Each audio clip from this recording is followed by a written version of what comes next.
Katakanlah ya, ada orang misalnya kufur, tidak percaya kepada Tuhan. Dia tidak percaya kepada Allah Subhanahu wa taala.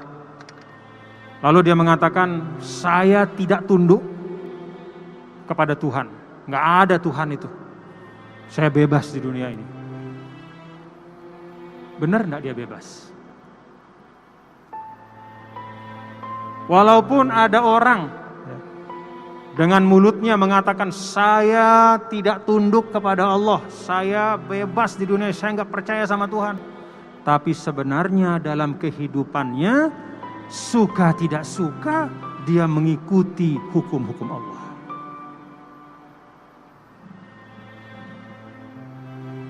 Kalau tidak mengikuti hukum Allah, dia binasa. Makanya walaupun dia mengatakan saya tidak percaya kepada Allah, tapi pada hakikatnya qanitun, sebagaimana ayat ini, dia tunduk.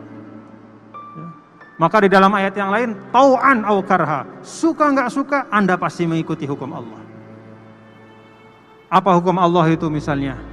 Tadi saya sampaikan di khutbah, hukum Allah itu kan macam-macam. Ada yang qauli, di dalam Al-Quran ini sebutkan hukum-hukum agama. Ada yang kauni, yang berupa hukum alam. Api itu membakar. Orang yang tidak percaya sama Allah, dia takut gak sama api?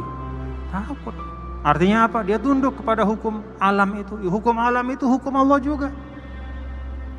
Kalau dia buat rumah, maka dia hindarkan tebing-tebing. Karena dia tahu bahwa tebing-tebing itu kalau ada bencana akan jatuh ke bawah karena tarikan gravitasi. Dia takut sama gravitasi. Dia menghindar dari tebing. Hakikatnya dia tunduk kepada hukum Allah. Jadi tidak bisa begitu kita di dunia ini berlepas diri dari Allah dan hukumnya, tidak bisa. Walaupun kita koar-koar mengatakan tidak percaya kepada Allah, bahkan ada yang menentang mana itu Allah. Bahkan ada dulu seorang ahli filsafat mengatakan Tuhan sudah mati, katanya dia.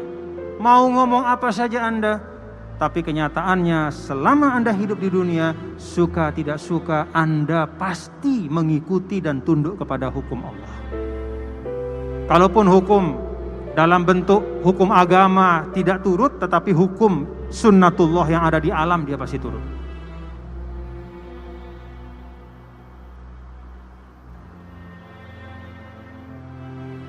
Jadi hukum alam ini kan banyak sekali, semua orang mengikutinya.